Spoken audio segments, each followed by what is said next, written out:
چنانچہ ایک صاحب کہتے ہیں کہ میرے ایک واقف تھے، میں نے کہا میں ان کو جلال آباد لے جاتا ہوں مسیح الامت حضرت مولانا مسیح اللہ خان رحمۃ اللہ علیہ کی خدمت میں. یہ وہاں جائیں گے اور حضرت کے پاس تھوڑی دیر بیٹھیں گے تو دنیا سے دل ہٹ کر اللہ کی طرف ان کا پھر جائے گا. کہنے لگے جب میں عشاء کے بعد لے کر گیا تو قدرتاً اس وقت حضرت کے لیے کھانے کو بادام اور پستہ لایا گیا اور حضرت اس وقت وہ کھا رہے تھے. گو حضرت نے کچھ خیر کی باتیں کہیں. جب نکلے تو میں نے اس سے پوچھا کہ سناؤ بھائی، اللہ والوں کی صحبت میں کیا دل پہ اثر ہوا؟ کہنے لگا یہ اللہ والے کہاں سے آ گئے؟ اللہ والے تو وہ ہوتے ہیں جو خشک روٹی کو پانی میں ڈبو کے کھاتے ہیں، اور یہ تو بادام اور پستے بیٹھے کھا رہے تھے. اب بتائیے کہ جنہوں نے سارا دن توجہات دینی ہے، لوگوں کے مسئلے سلجھانے ہیں، لوگ تو اپنی بات کر کے فوراً اس کا جواب اور سولوشن مانگتے ہیں. ان کو تو نہیں پتا ہوتا کہ دوسرا بندہ کتنا ایگزاسٹڈ ہوتا ہے.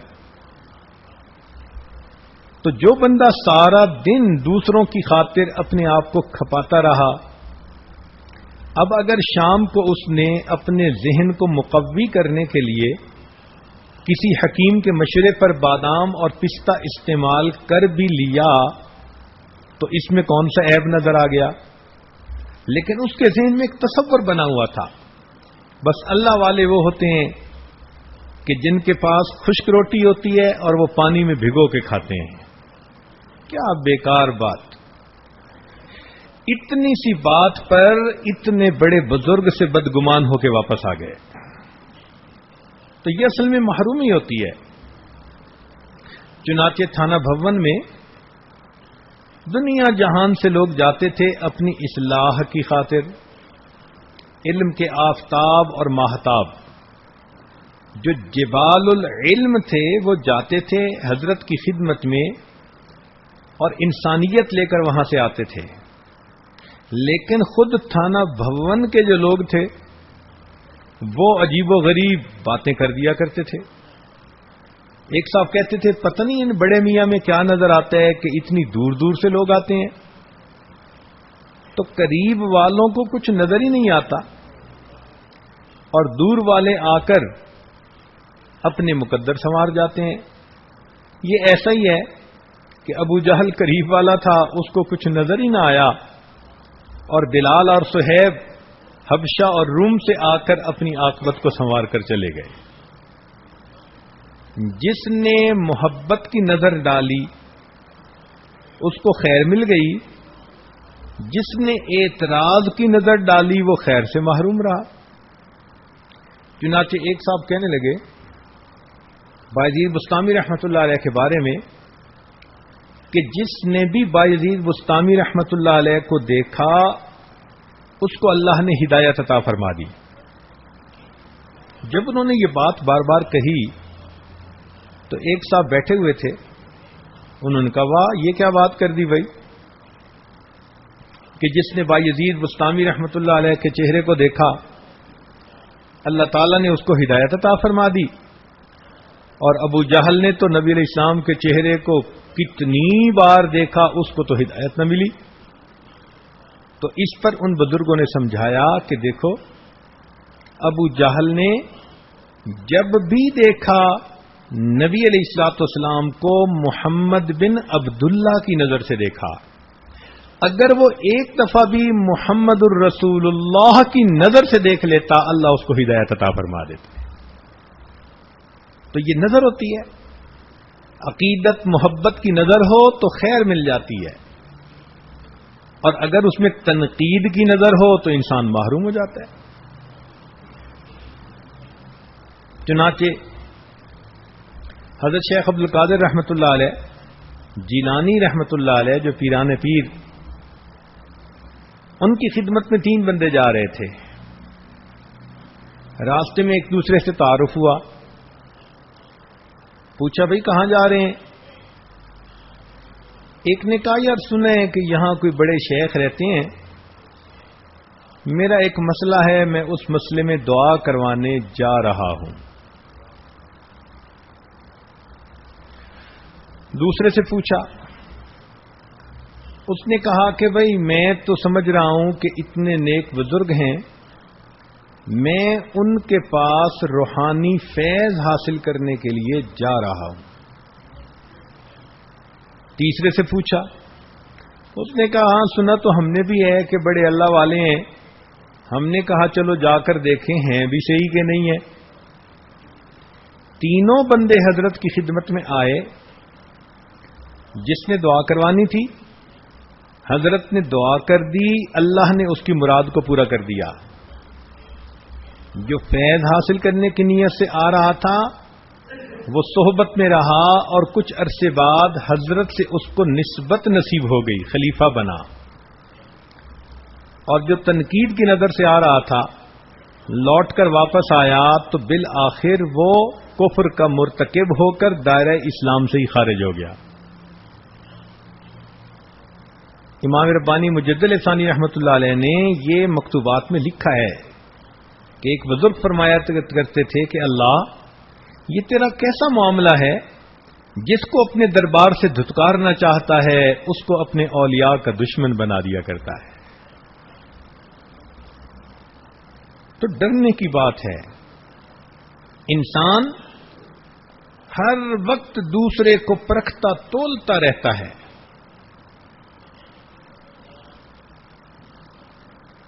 میری ہر نظر تیری منتظر، تیری ہر نظر میرا امتحان۔ چنانچہ ایک صاحب حضرت حاجی امداد اللہ مہاجر مکی رحمۃ اللہ علیہ کے پاس آئے اور کہنے لگے کہ حضرت مجھے بڑا تعجب ہوتا ہے کہ حضرت مولانا قاسم نانوتوی رحمۃ اللہ علیہ، حضرت مولانا رشید احمد گنگوہی رحمۃ اللہ علیہ جیسے علمی حضرات، علم کے جبال اور پہاڑ، یہ بھی آپ سے بیعت ہو گئے ہیں۔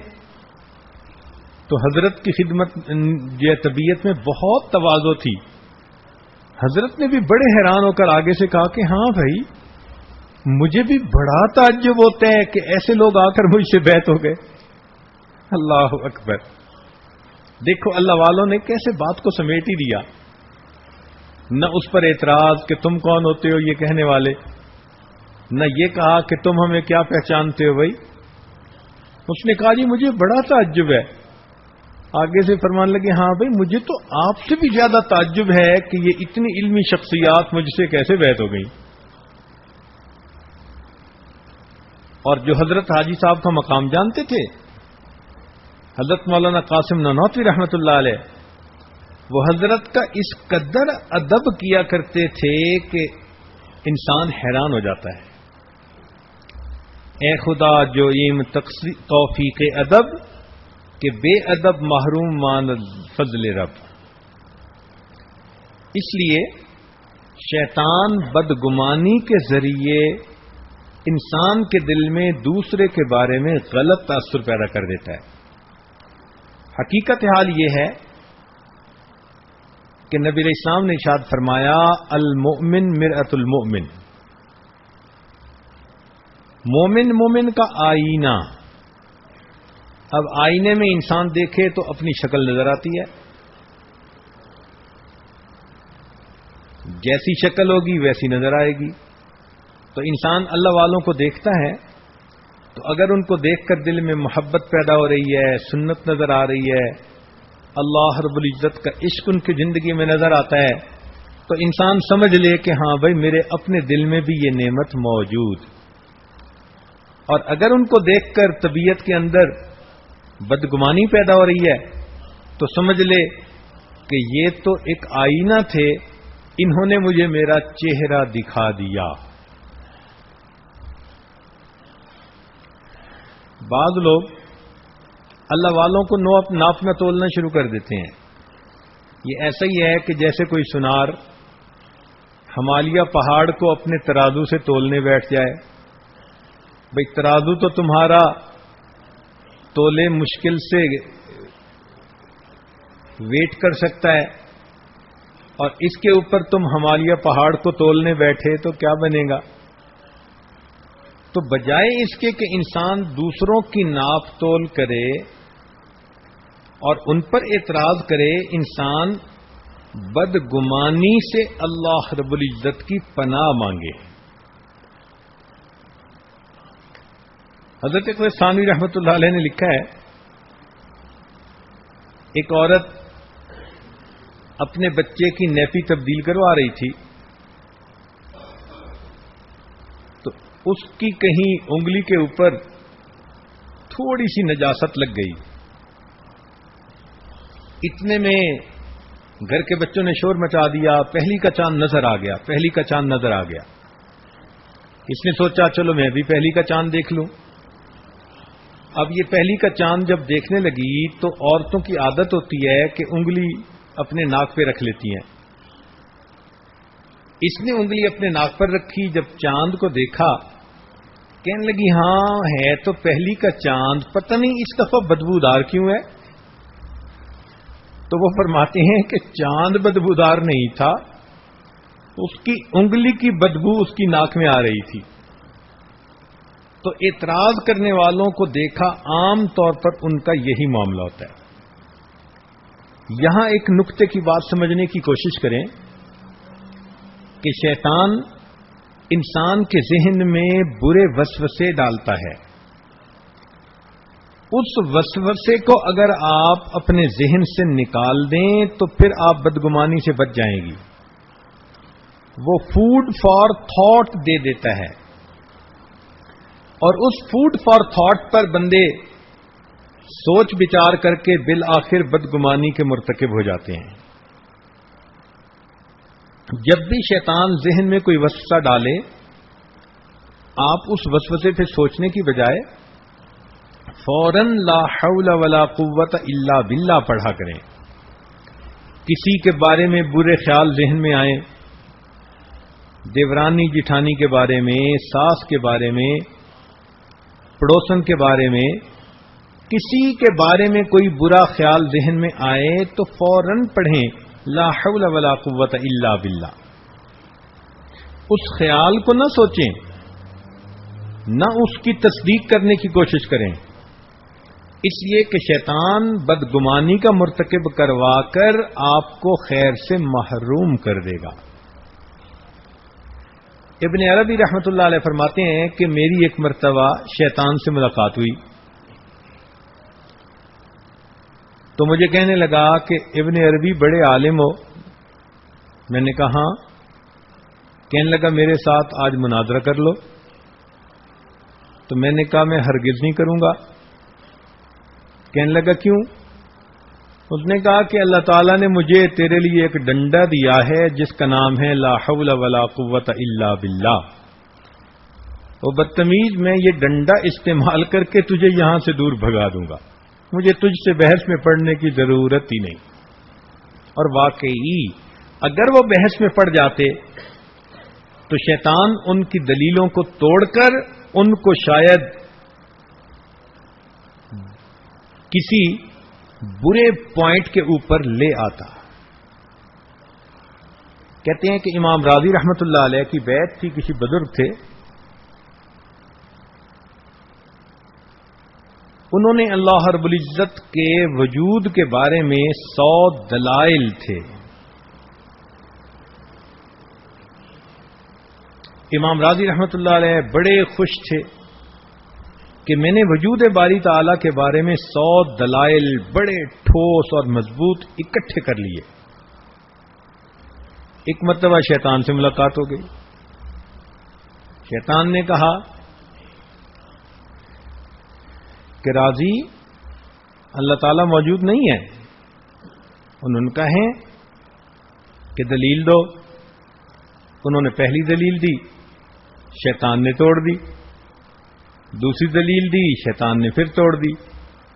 یہ سلسلہ چلتا رہا حتیٰ کہ جب ان کی 100 دلیلیں ٹوٹ گئیں تو امام راضی رحمت اللہ علیہ اس وقت بہت پریشان ہوئے، مگر ان کا تعلق اپنے شیخ کے ساتھ تھا، رابطہ سلامت تھا۔ کہتے ہیں کہ اس وقت ان کی آنکھوں کے سامنے شیخ کی شکل نظر آئی اور شیخ بڑے جلال میں تھے اور وہ کہہ رہے تھے کہ راضی تم اس مردود کو کیا دلیلیں دینے میں لگے ہو، تم اس کو یہ کہو کہ میں بغیر دلیل کے اپنے رب کی ذات کو مانتا ہوں۔ چنانچہ جب امام راضی رحمۃ اللہ نے یہ کہا کہ میں بغیر دلیل کے اللہ کے وجود پر ایمان رکھتا ہوں، اس کو شیطان نہ توڑ سکا، امام راضی رحمۃ اللہ علیہ کا ایمان محفوظ ہو گیا۔ تو شیطان تو ایسا بدبخت ہے کہ بس وہ وسوسہ ذہن میں ڈالیں تو وسوسے کو مت سوچیں، اس خیال کو مت آگے بڑھائیں، بلکہ ہمارے پاس دو ہتھیار ہیں، ایک ہتھیار لا حول ولا قوت الا باللہ اور دوسرا ہتھیار اعوذ باللہ من الشیطان الرجیم۔ کچھ بھی پڑھ لیں ان دونوں میں سے، اسی وقت شیطان بھاگتا ہے، دور چلا جاتا ہے اور اللہ تعالیٰ اس بندے کی شیطان کے وسوسے سے حفاظت فرما دیتا۔ چند صحابہ نبی علیہ السلام کی خدمت میں آئے، اے اللہ کے پیارے حبیب صلی اللہ علیہ وسلم، بسا اوقات ہمارے دل میں ایسے خیال آ جاتے ہیں کہ جی چاہتا ہے کہ ہم پھانسی پہ لٹک جاتے، آگ میں پڑ جاتے، یہ زیادہ بہتر تھا بنسبت اس کے کہ ایسے خیال ہمارے ذہنوں میں آئیں۔ تو نبی علیہ السلام نے فرمایا کہ یہ تمہارے ایمان کی علامت ہے، جب بھی برا خیال آئے اور بندہ اس کو ناپسند کرے تو یہ علامت ہے کہ واقعی اللہ نے اس بندے کے دل میں ایمان کو بھر دیا ہے۔